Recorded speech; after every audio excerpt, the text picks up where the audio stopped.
الحمد لله رب العالمين وصلى الله وسلم على رسوله الكريم ونبيه الأمين وعلى آله وأصحابه أجمعين. أما بعد فأعوذ بالله من الشيطان الرجيم. بسم الله الرحمن الرحيم. الحمد لله رب العالمين الرحمن الرحيم مالك يوم الدين.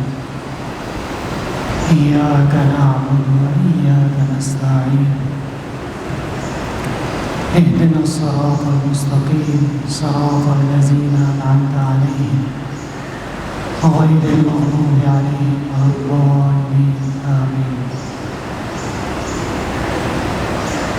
وقال النبي صلى الله عليه وسلم: إن خير ما أخذتم به أجرا كتاب الله. وقال النبي صلى الله عليه وسلم: إن أحق ما أخذتم به أجرا كتاب الله. أو كما قال صلى الله عليه وسلم.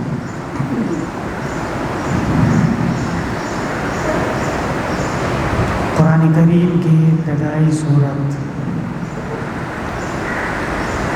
جسے سورہ فاتحہ کہتے ہیں، سورہ شافیہ بھی کہتے ہیں، سورہ کافیہ بھی کہتے ہیں، سورہ شفا بھی کہتے ہیں، سورہ تساؤل بھی کہتے ہیں، سورہ صلاۃ بھی کہتے ہیں، سورہ دعا بھی کہتے ہیں۔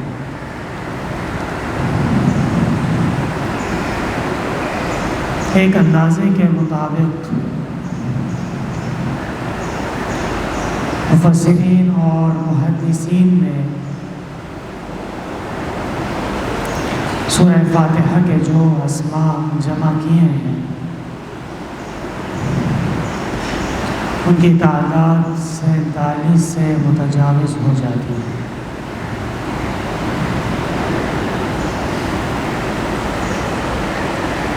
سورہ فاتحہ کے بعد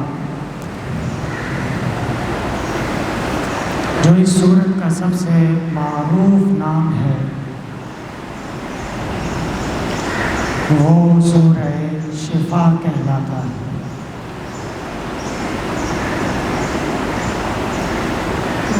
قرآن کریم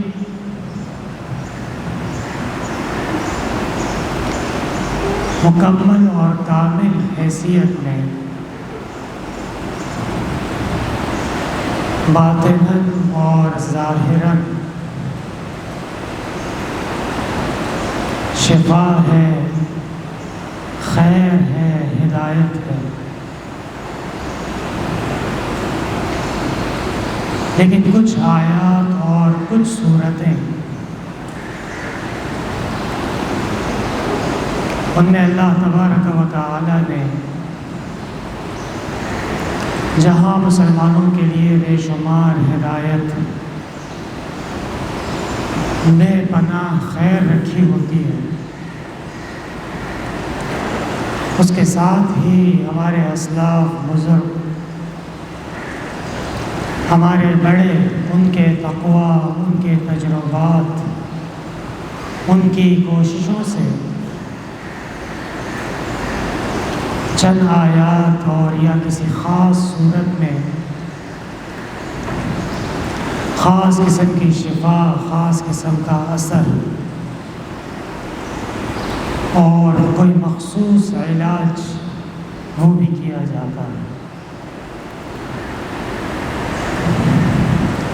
اور یہ جو عمل ہے قرآن کریم سے کسی کا علاج کرنا،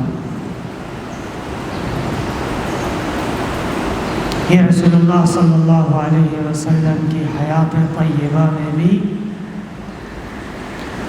ہو چکا ہے، اور آپ صلی اللہ علیہ وسلم نے اس کی تعریف فرمائی ہے، اس کی حوصلہ افزائی فرمائی ہے لہٰذا یہ عمل بھی سنت میں شامل ہے۔ جناب نبی کریم صلی اللہ علیہ وسلم کو قدر جو تکلیف پہنچی یہود کے سحر اور جادو سے، اس کا علاج جس طرح اللہ تبارک و تعالی نے آپ کو وحی فرمایا، آخری دونوں معوذتیں، مفسرین کا تقریباً اتفاق ہے کہ وہ اسی علاج میں نازل ہوئی ہے۔ یہاں پہ دو مسئلے ہیں۔ ایک مسئلہ وہ عبادات پر کسی بدلے کا طلب کرنا یا اجر کا طلب کرنا، یہ بھی ایک مشہور و معروف مسئلہ ہے۔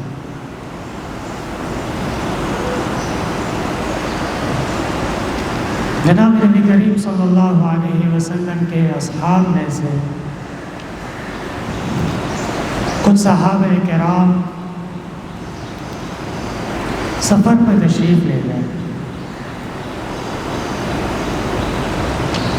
اور سفر کے دوران ایک بستی کے قریب انہوں نے قیام کیا، پڑاؤ ڈالا، اور عرب کا دستور یہ ہے کہ آس پاس میں جب بھی کوئی مہمان مسافر آ جائے تو بستی والے، علاقے والے وہ ضرور ان کی مہمان نوازی کرتے تھے اور ضرور ان کے حال احوال لے کے ان کی خدمت کی کوشش کیا کرتے۔ لیکن صحابہ کرام کا یہ قافلہ جس بستی کے قریب میں قیام کر رہا تھا، ان بستی والوں نے نہ کوئی خاطر مدارات کی، نہ مہمان نوازی کی،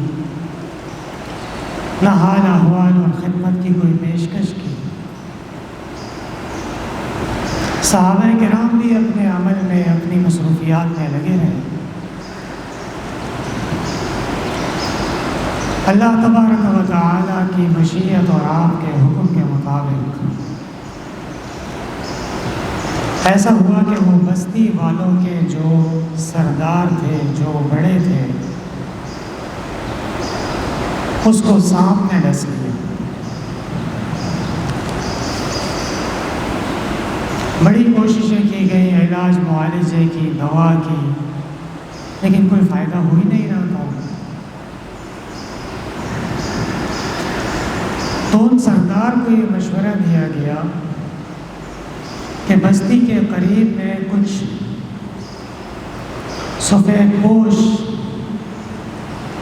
نبی آخر الزمان صلی اللہ علیہ وسلم پر ایمان لانے والے کچھ افراد آئے ہوئے ہیں، ان سے چل کے مشورہ کرتے ہیں، پوچھتے ہیں، ہو سکتا ہے ان کے پاس اس مرض کا کوئی علاج ہو، کوئی دوا ہو۔ بستی والے صحابہ کرام کے پاس آئے اور ان سے اپنا مطالبہ اور اپنی غرض بیان کی۔ صحابہ کرام نے فرمایا کہ ہم کتنے دن سے یہاں میں تمہارے قریب میں مہمان بن کے آئے ہیں، اور تم نے ہماری کسی قسم کی کوئی مہمان نوازی نہیں کی، لہٰذا اب تم کو ہم سے جو مقصد مطلوب ہے، ہم یہ مقصد اپنے مقاصد کو طلب کر کے تمہیں دیں گے، اور بغیر کسی معاوضے کے، بغیر کسی اجرت کے ہم تمہارا علاج نہیں کریں گے۔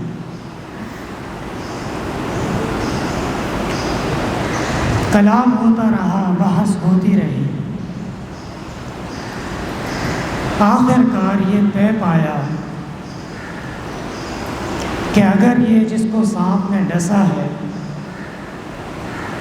یہ ٹھیک ہو گیا، اس کا کامیاب علاج آپ لوگ کر چکے، تو اس کے بدلے میں آپ کو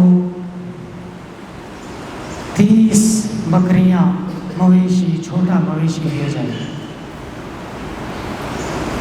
ایک روایت میں 30 ہے، ایک روایت میں 40 ہے، ایک روایت میں 80 ہے، ایک روایت میں 120 تک ہے۔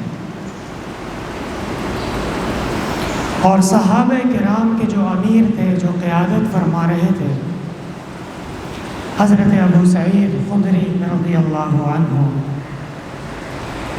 انہوں نے اس بات پہ رضامندی کا اظہار کیا کہ میں آپ کا علاج کروں گا اور اس کے بدلے میں آپ مجھے مویشی دیں گے۔ حضرت ابو سعید خدری رضی اللہ عنہ نے، روایت میں آتا ہے، 3 ایام صباحا و مساء، 3 دن تک دم کیا صبح شام، اور جس کو سانپ نے ڈسا تھا وہ اللہ تبارک و تعالیٰ کی مشیت اور فضل سے ٹھیک ہو گیا۔ جب صحابہ کرام کی طرف سے کیا گیا وعدہ پورا ہو گیا، اب نمبر آیا اس قوم قبیلے کی طرف سے وعدہ پورا کرنے کا اور بکریاں دینے کا۔ سردار کے حکم پہ پورا 1 ریوڑ بکریوں کا وہ صحابہ کرام کے حوالے کر دیا۔ صحابہ کرام کا آپس میں اس بات پہ بحث ہوئی کہ آپ نے اللہ تبارک و تعالیٰ کے کلام اور دین اور نیکی کے بدلے میں اجر لیا ہے، بدلہ لیا ہے، یہ ہمارے لیے جائز ہے یا نہیں ہے، اس میں اختلاف ہو۔ حضرت ابو سعید خدری رضی اللہ عنہ نے فرمایا کہ ہم مدینہ منورہ کی طرف سفر کر رہے ہیں، وہیں جا رہے ہیں، اس مال کو لے کے ہم مدینہ میں رسول اللہ صلی اللہ علیہ وسلم کی خدمت میں چلتے ہیں اور آپ سے سوال کرتے ہیں، آپ سے مسئلہ پوچھتے ہیں، آپ نے اجازت دے دی تو قبول کر لیں گے، اجازت نہیں دی تو واپس کر دیں گے۔ جب مدینہ منورہ میں رسول اللہ صلی اللہ علیہ وسلم کی خدمت اقدس میں یہ معاملہ پیش کیا گیا، آپ صلی اللہ علیہ وسلم نے فرمایا، ان خیر ما اخذتم به اجرا کتاب اللہ، بہترین بدلہ وہ ہے جو تمہیں اللہ کی کتاب کے اعزاز میں دیا جائے۔ اور صرف اتنا ہی آپ نے نہیں فرمایا، بلکہ جب تقسیم ہونے لگی تو آپ نے فرمایا، وَضْرِبُوا لِي فِيهِ سَهْمًا، اس میں میرے لیے بھی حصہ کر لو۔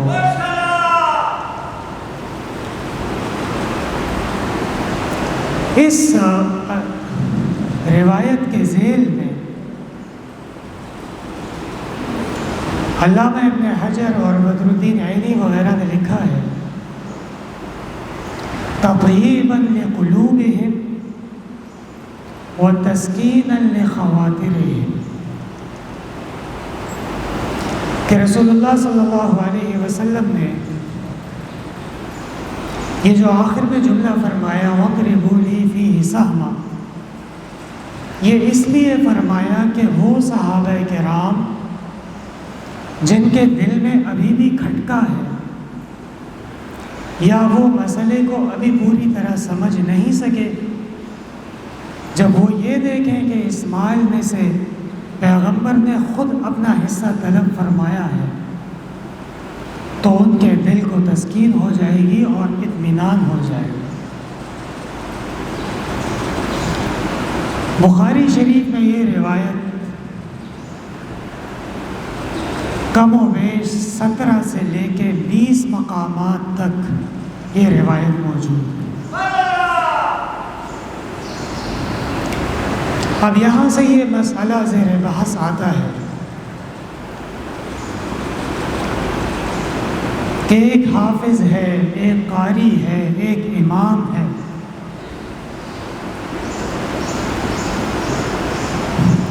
وہ امت پہ یہ احسان کرتا ہے کہ جب سب لوگ سو رہے ہوتے ہیں، آرام کر رہے ہوتے ہیں،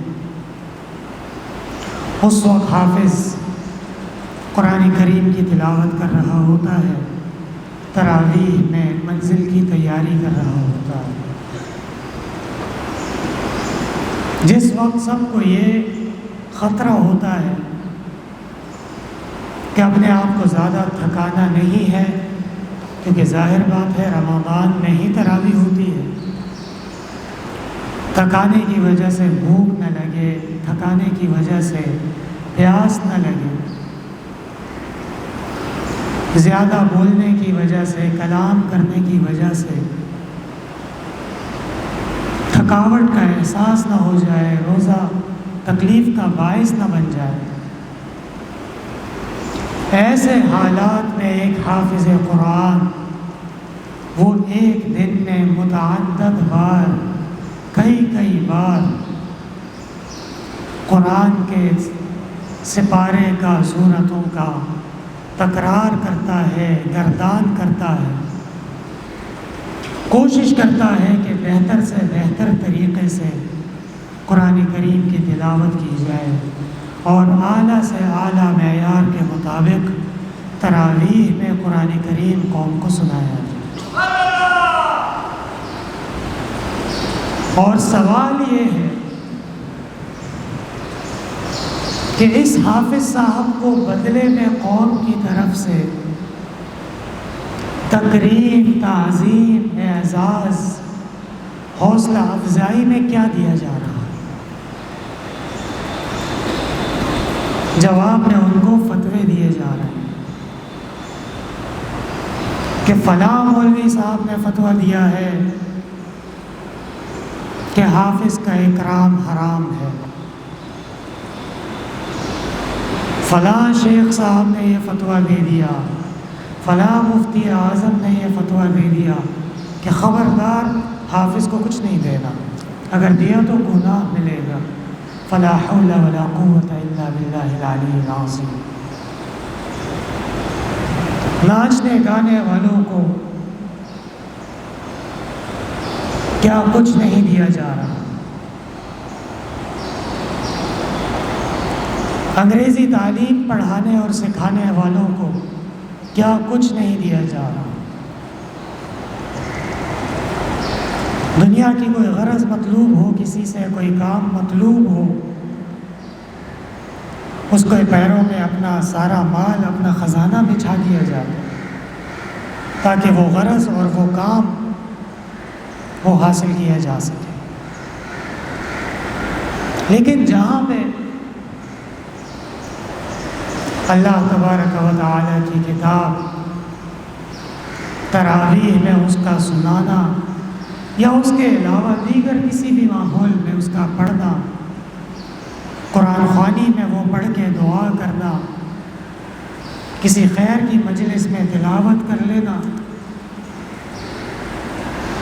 اس کے بارے میں کہا جاتا ہے کہ نہیں، اس کو بالکل نہیں دینا، یہ تو بہت بری بات ہے۔ حضرت والد صاحب رحمۃ اللہ علیہ بابان کے دوہل ڈنکے کی چوٹ پہ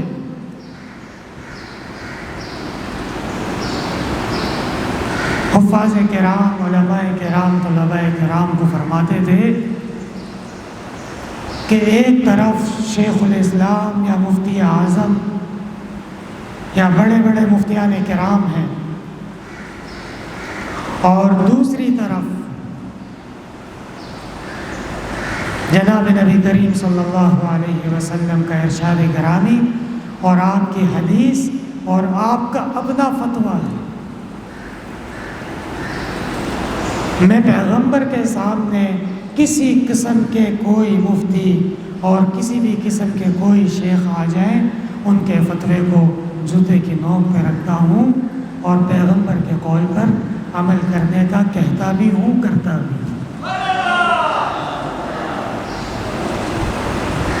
عجیب عجیب تعویلات کی جاتی ہیں کہ نہیں جی وہ تو غنائم تھے، غنیمت تھی۔ غنائم کہاں ملتے ہیں؟ جہاد میں ملتے ہیں۔ ابو سعید خدری نے ان کے ساتھ کون سا جہاد کیا ہے؟ دم کیا ہے نا ان نے۔ بخاری شریف میں یہ روایت فضائل قرآن میں بھی موجود ہے۔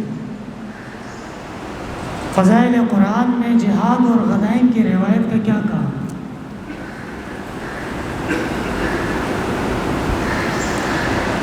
وَلَا تَشْتَرُوا بِآيَاتِي ثَمَنًا قَلِيلًا، اس آیت کو بار بار پڑھا جاتا ہے اور کہا جاتا ہے کہ اللہ تبارک و تعالی نے قرآن میں کہا ہے کہ میری آیات کو چند روپیوں کے عوض نہ بیچا کرو۔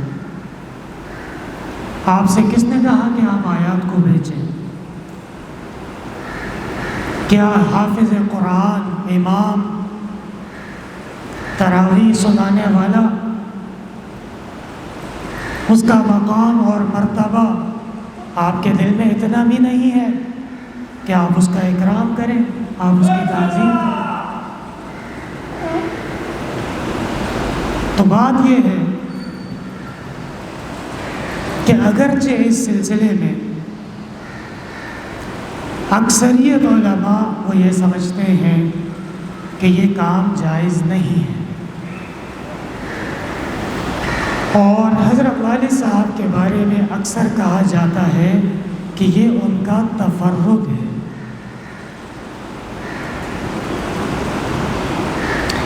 میں کہتا ہوں کہ تفرد اور تحقیق میں فرق واضح کریں۔ آپ کو پتہ بھی ہے یا نہیں ہے کہ تفرد کیا ہوتا ہے اور تحقیق کیا ہوتی ہے؟ جس کے دلائل موجود ہوں، جس کے براہین قاطعہ موجود ہوں، اور جس پہ کھلم کھلا قرآن کریم کی آیات اور احادیث مبارکہ موجود ہوں، اور اس پر عمل کرنے کے لیے کوئی عالم کہے تو یہ اس کا تفرد نہیں ہے، یہ اس کی تحقیق ہے۔ اس تحقیق کو آپ مانیں نہ مانیں یہ آپ کا مسئلہ ہے، لیکن تحقیق کو تفرد کہنا یقیناً زیادتی ہے، خیانت ہے۔ علامہ آلوسی نے روح المعانی میں وَلَا تَشْتَرُوا بِآيَاتِي ثَمَنًا قَلِيلًا کے ذیل میں فرمایا ہے کہ بعض علماء نے یہاں کہا ہے کہ کتاب اللہ پہ اجرت لینا جائز نہیں ہے۔ وَقَدْ تَضَافَرَتْ أَقْوَالُ الْعُلَمَاءِ عَلَى جَوَازِهِ، لیکن علماء کے اقوال معروف و مشہور ہو چکے ہیں کہ یہ حقیقت میں جائز ہے۔ مولوی صاحبان بات سمجھ رہے ہیں؟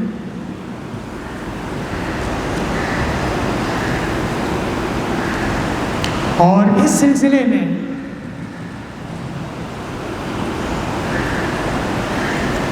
یہ ایک الگ مسئلہ ہے کہ اجرت یا تعظیم و تکریم لینا افضل ہے یا نہ لینا افضل ہے۔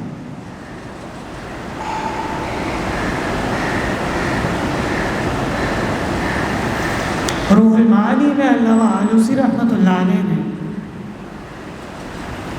حضرت عمر فاروق رضی اللہ عنہ کی خلافت کے احوال میں لکھا ہے کہ آپ نے اپنی خلافت کے اندر تمام مؤذنین، تمام ائمہ، تمام موظفین، تمام مدرسین کو یہ حکم جاری فرمایا کہ آپ سب کو تنخواہ اجرت لینی پڑے گی۔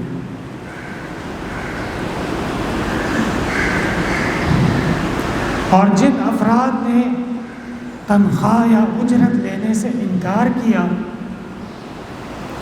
ان کو حضرت عمر رضی اللہ عنہ نے اپنے اپنے منصبوں سے معزول کر دیا۔ وجہ اس کی کیا تھی؟ اس لیے کہ یہ جو شرعی کی ذمہ داریاں ہیں اور دین کے مناصب ہیں، جب اسلامی خلافت اور حکومت ہو، اسلامی نظام حقیقتاً نافذ ہو، تو پھر اس کے اندر تمام نظام کو درست رکھنا اور شریعت کے مطابق چلانا یہ امیر کی ذمہ داری ہوتی ہے۔ اور مسئول اس وقت تک انسان نہیں بنتا جب تک کہ اس کو کسی اجرت یا کسی تنخواہ کے بدلے پابند نہ کر لیا جائے۔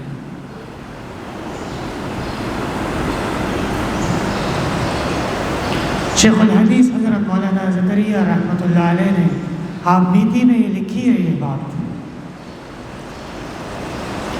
کہ محتمم منتظم کسی بھی ادارے کے بڑے کو چاہیے کہ وہ اعزازی مدرس، اعزازی ناظم، اعزازی استاذ کو نہ رکھا کرے، اس لیے کہ جو مدرس، جو منتظم، جو قاری صاحب اعزازی ہوں گے، کبھی ان کی بیگم بیمار ہوگی، کبھی ان کے بچوں کی طبیعت خراب ہوگی، کبھی ان کے اپنے سر میں درد ہوگا، تو وہ آپ کے نظام میں خلل واقع کریں گے چھٹی کر کے۔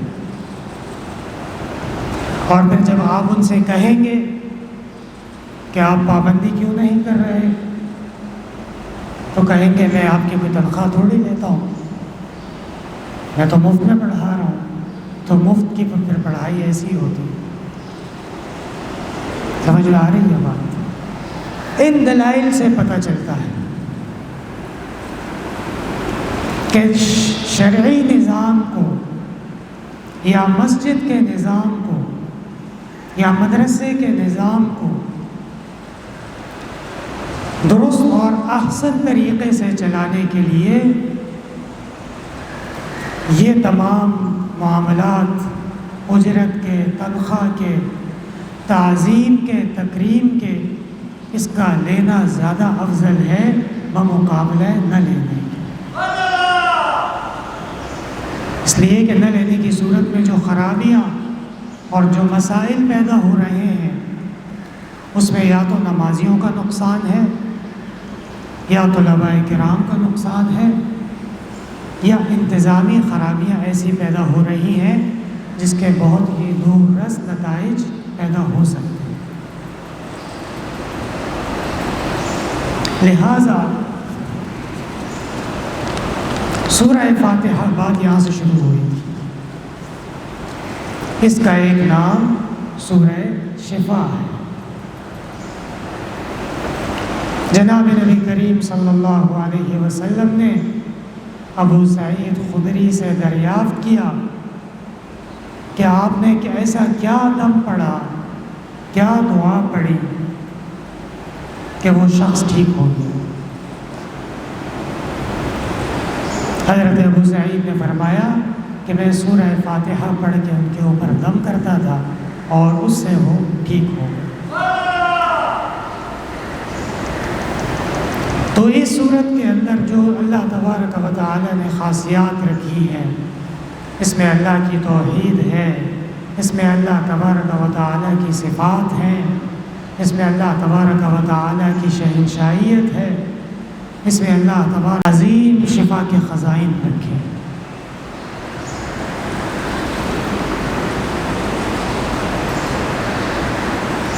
مسلمان کے اندر یہ غیرت ہونی چاہیے، یہ ولولہ ہونا چاہیے، ایسا مقام ہونا چاہیے کہ وہ جب کوئی قرآن کی آیات پڑھے، کوئی سورت پڑھے، کسی بیمار پر دم کرے، کسی مریض کا علاج کرے، تو ان آیات کے پڑھنے سے اس کو واضح فائدہ ہو، کیونکہ قرآن کریم تو ہے شفا، اس میں کوئی شک شبے کی بات ہی نہیں۔ وَنُنَزِّلُ مِنَ الْقُرْآنِ مَا هُوَ شِفَاءٌ وَرَحْمَةٌ لِّلْمُؤْمِنِينَ، اور اس کے علاوہ بے حد بے شمار مقامات پہ اللہ تبارک و تعالی نے قرآن کریم کو شفا کہا ہے۔ اور شفا کس سے حاصل ہوتی ہے؟ مرض سے۔ شفا کس سے حاصل ہوتی ہے؟ بیماری سے۔ مسئلہ یہ ہے کہ جو شخص پڑھ رہا ہے، جو دم کر رہا ہے، وہ کتنے پانی میں ہے، وہ قرآن کریم کو کتنا جانتا ہے، کتنا مانتا ہے، کتنا قرآن کے علوم اس کے ازبر ہیں، کتنی بہترین اس کی سند ہے، قرآن کریم کی تفسیر، قرآن کریم کی تعویل، قرآن کریم کے رموز و اسرار، اور قرآن کریم سے متعلق جناب نبی کریم صلی اللہ علیہ وسلم کی تعلیمات، آپ کے ارشادات، آپ کی تقریرات، اس پہ وہ کتنا عمل کر رہا ہے۔ ایک دم ابو سعید خدری نے کیا ہے، اور ایک دم جعلی قسم کے 2 نمبر نام نہاد عامل اور نام نہاد معالج بھی کرتا ہے۔ ابو سعید خدری کے دم سے مرنے کے قریب آدمی سیدھا ٹھیک ہو گیا، اور یہاں پہ صبح شام دم کیے جائیں کوئی فرق نہیں پڑتا۔ طالب کو، عالم کو، دیندار کو چاہیے کہ وہ اپنے اعمال میں، اپنے سیرت میں، اپنی صورت میں وہ دم پیدا کرے، وہ تاثیر پیدا کرے کہ جب وہ اپنے اللہ کے سامنے درخواست رکھے تو اس کی وہ درخواست رد نہ ہو، اور قرآن کی آیات پڑھنے سے سامنے والے کو شفا حاصل ہو۔ حضرت والد صاحب کے ایک بہت ہی قدیم دوست اور محسن ہیں ڈاکٹر عبدالصمد صاحب، اللہ تعالیٰ ان کو صحت کاملہ عطا فرمائے۔ صرف پاکستان کے نہیں بلکہ پوری دنیا کے قابل ترین ڈاکٹر میں سے ایک ڈاکٹر ہے، اور صرف ڈاکٹر نہیں ہے، ڈاکٹر کے ساتھ وہ عالم بھی ہے۔ حضرت مولانا یوسف البنوری رحمۃ اللہ علیہ کا علاج بھی انہوں نے کیا، اس کے علاوہ بڑے بڑے بزرگان دین کے معالج رہے ہیں۔ وہ فرماتے تھے کہ جب میں شروع میں کالج میں گیا، میڈیکل کالج میں پڑھنے کے لیے، تو ایک پروفیسر آئے اور ہمیں انہوں نے لیکچر دیا، ہمیں درس دیا کہ صرف دوائیاں اور صرف آپریشن سے شفا نہیں ہوتی،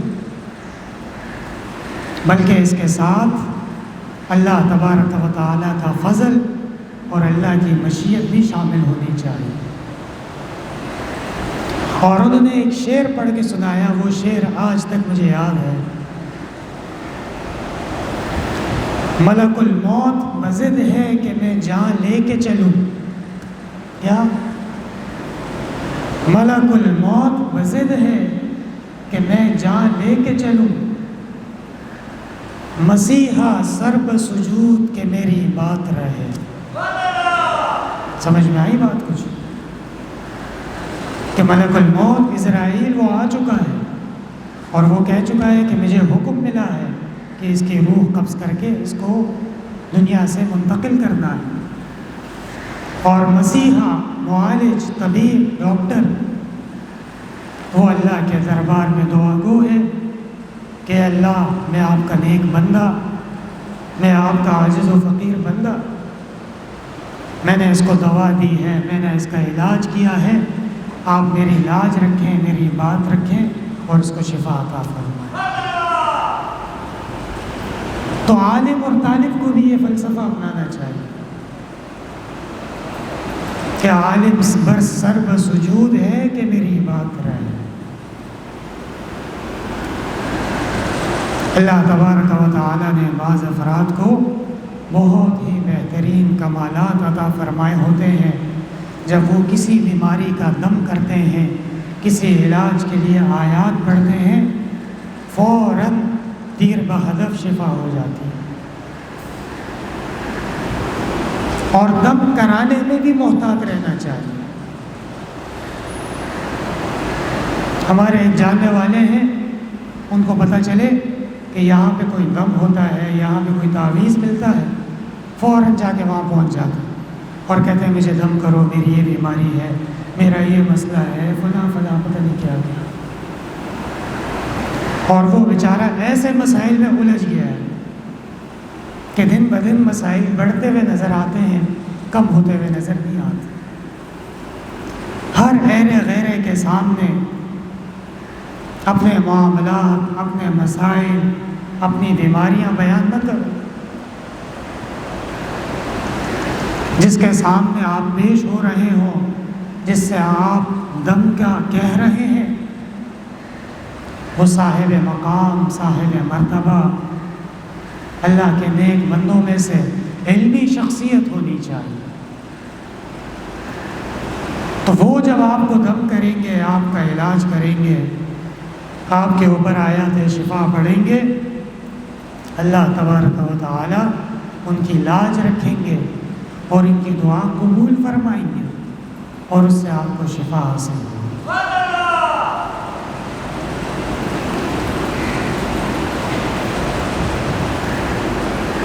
حضرت والد صاحب فرماتے تھے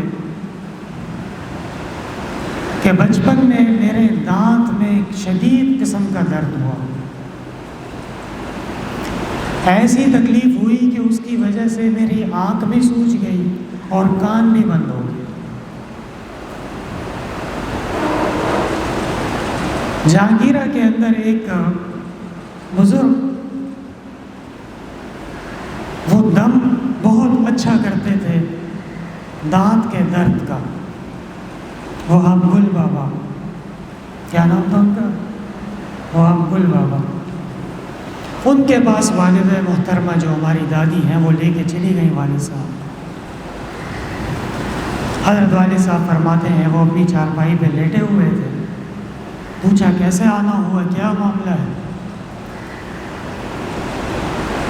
والدہ نے کہا کہ بچے کے دانت میں بہت تکلیف ہے اور بہت ہی زیادہ پریشانی ہے، آپ اس کو دم کر دو۔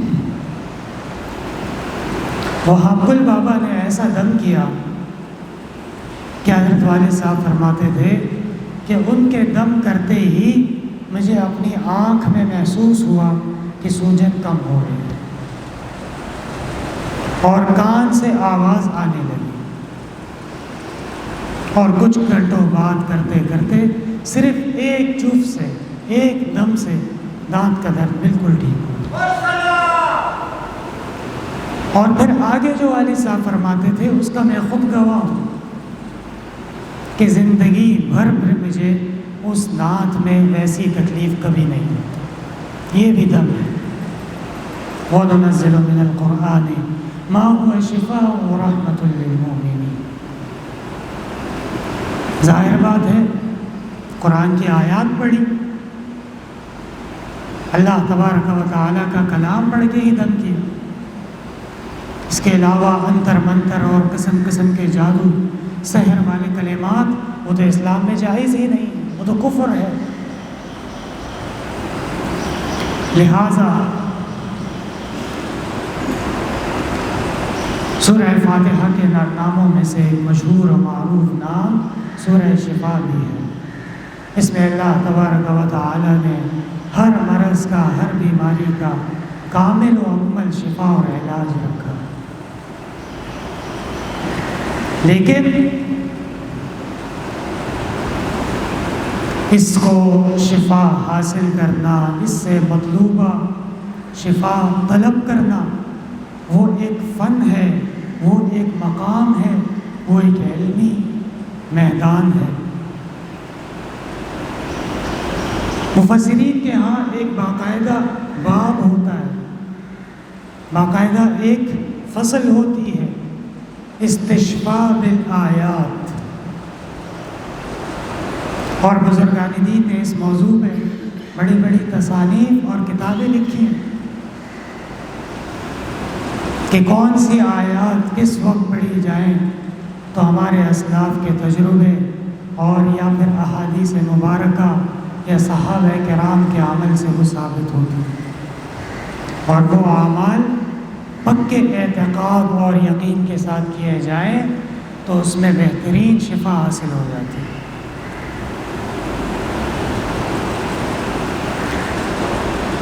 اور اس کے ساتھ ساتھ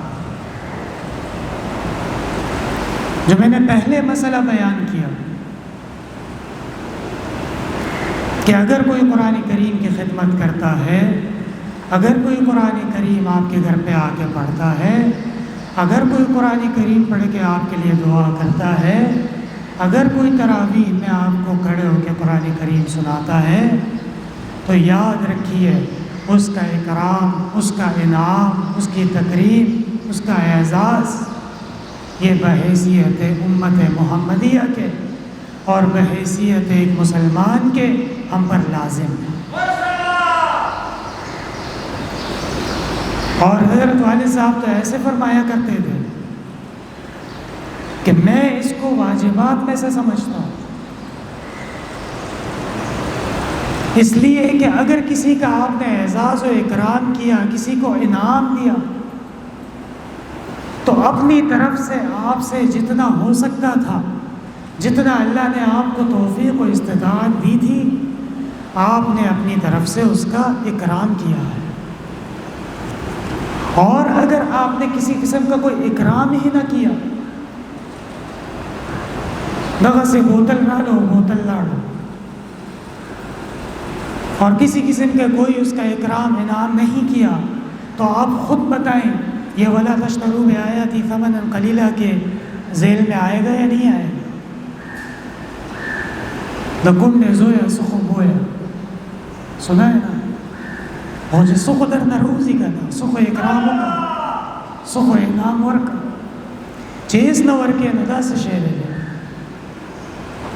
حضرت والد صاحب فرماتے تھے کہ خطرہ ہے کہ جو لوگ اپنے گھروں میں قرآن خوانیاں کرواتے ہیں، طلباء کرام کو بلاتے ہیں، یا قرآن کریم کے کسی اور سلسلے میں ان کے ہاں آنا جانا ہوتا ہے، یا تراویح میں حافظ صاحب کے پیچھے کھڑے ہوتے ہیں اور اس کا اکرام و انعام نہیں کرتے، الٹا اس کو تکلیف پہنچ سکتی ہے، الٹا اس کے اوپر اللہ کا عذاب آ سکتا ہے کہ ایک اللہ کے دین کا عاجز و فقیر بندہ، نیک بندہ، وہ آ کے تمہارے لیے قرآن کی، دین کی خدمت پیش کر رہا ہے، اور آپ کہتے ہیں کہ نہیں نہیں نہیں، مفتی صاحب نے فتویٰ دیا ہے کہ باقی سب کو جو دینا ہے دے سکتے ہو، یہ غریب کمزور حافظ قاری صاحب اس کو کچھ نہیں دینا، گناہ ملے گا۔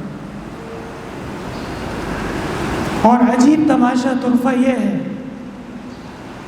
کہ کہتے ہیں کہ حافظ صاحب جو تراویح سنا رہا ہے اس کو کچھ نہیں دینا، پیچھے جو سامنے کھڑا ہے، جو مسجد کا وہاں کا مولوی صاحب کھڑا ہے، اس کو دے سکتے ہیں، کوئی بات نہیں۔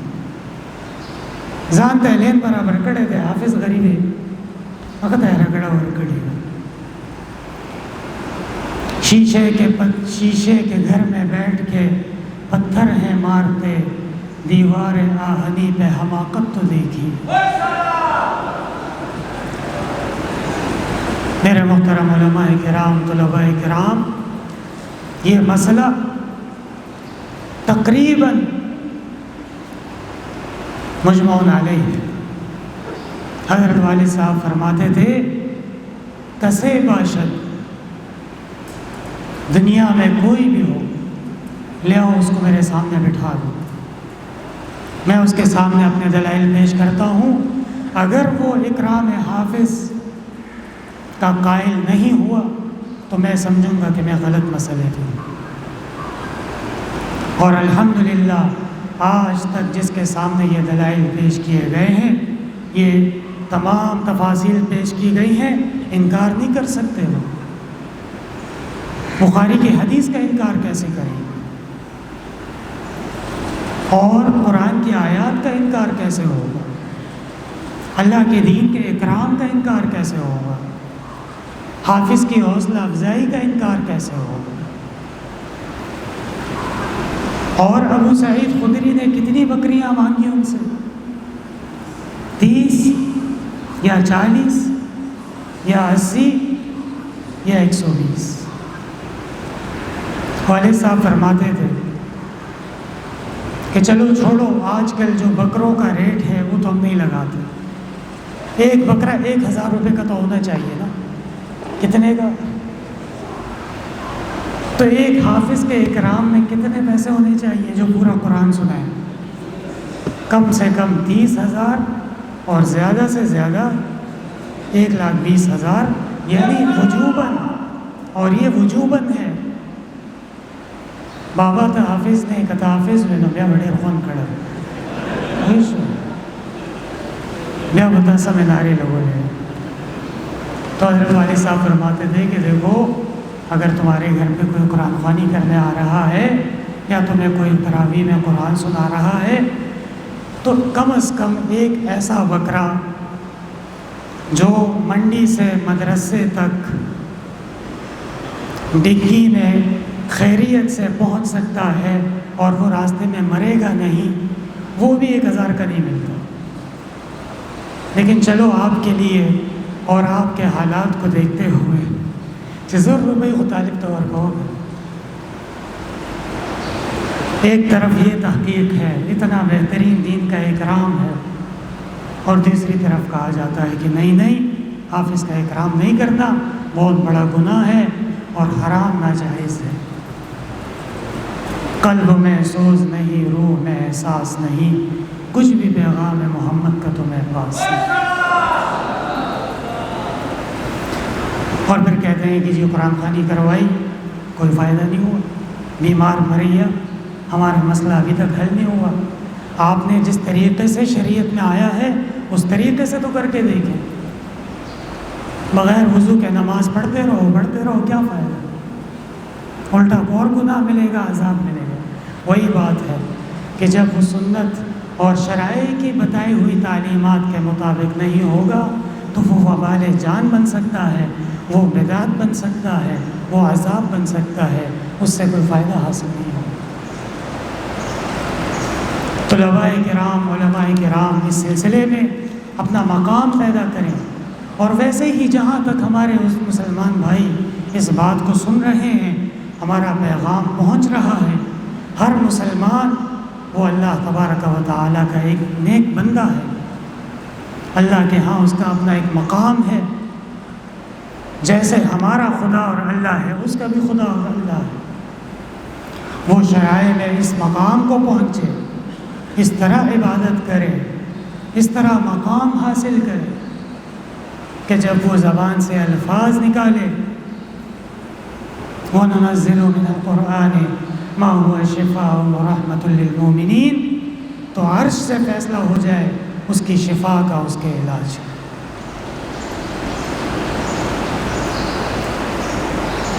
بزرگان دین کو اللہ تبارک و تعالی نے اس سلسلے میں بہت بڑے بڑے مقام عطا فرمائے۔ اسی ڈاکٹر صاحب کا قصہ ہے جن کا میں نے بھی آپ کو شعر سنایا۔ فرماتے تھے کہ میرے دادا کے پاس ایک شخص آیا، ان کے دادا بڑے ولی اللہ تھے، باچا سید کہلاتے تھے۔ یہ صوابی کے پاس جو باچا بام خیل ہے، یہ وہی باچا صاحبان ہے۔ کہا جی کہ زما ہوئے روک شو، میرا بیل گم ہو گیا، کچھ کریں۔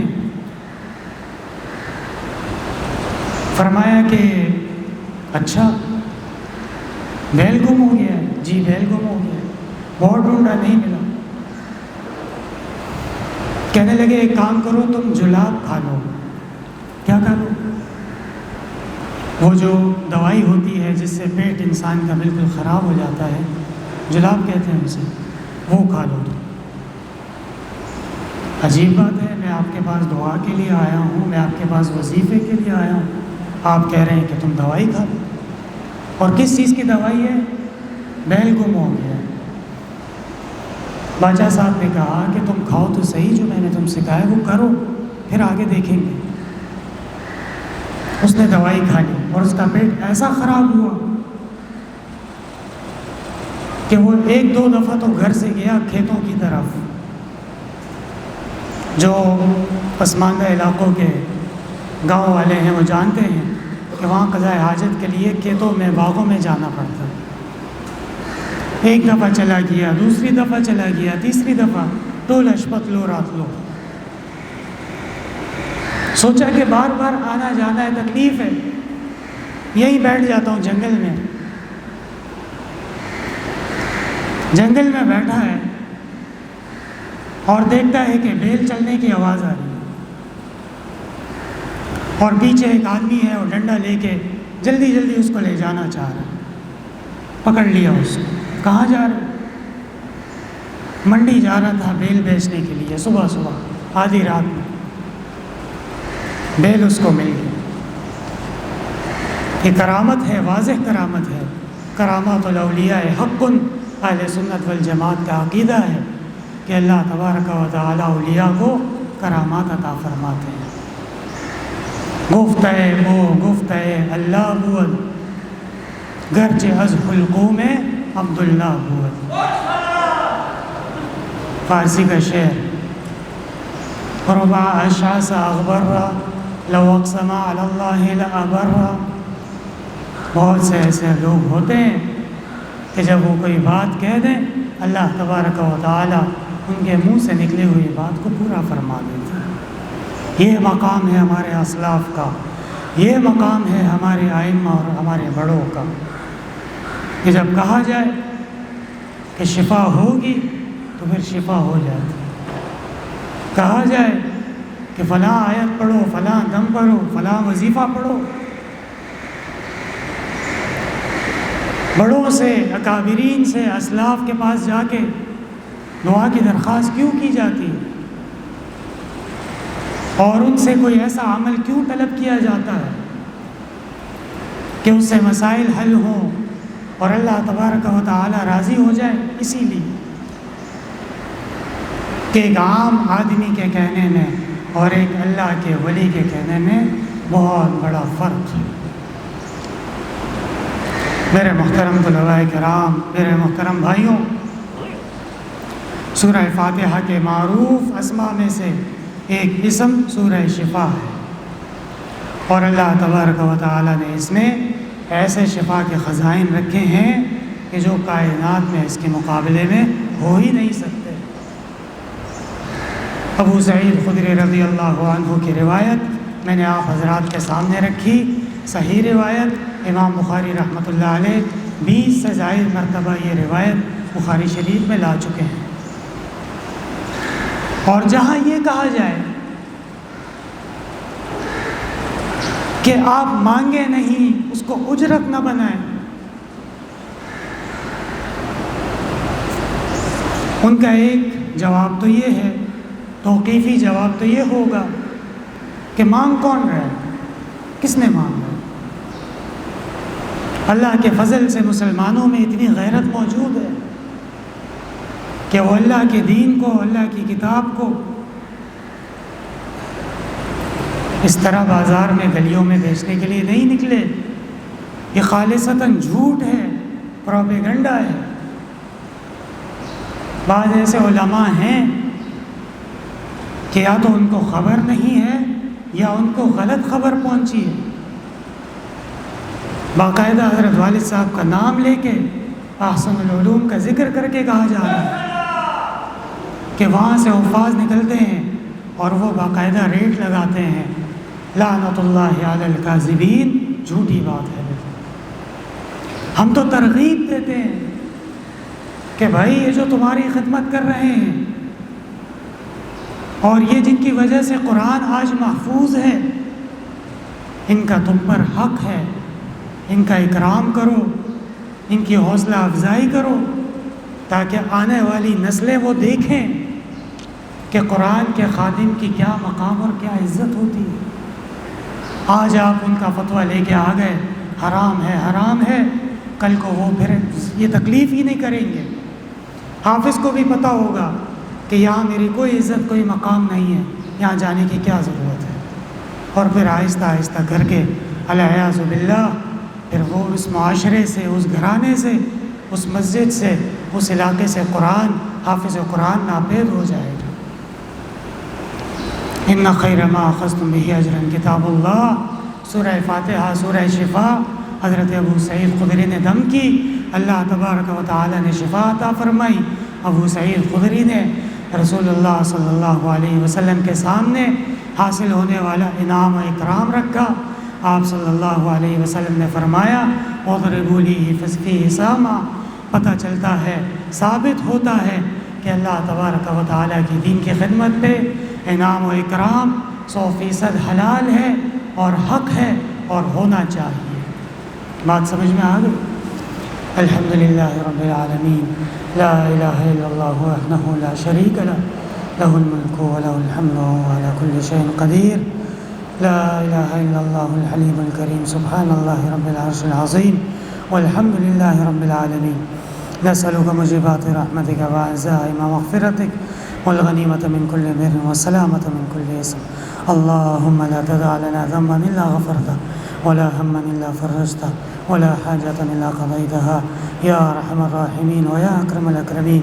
حضرت والد صاحب کے حق میں دعا فرمائیں، اللہ تعالیٰ قبر کو جنت کا باغ بنائے، جنت الفردوس میں اعلیٰ مقام عطا فرمائیں۔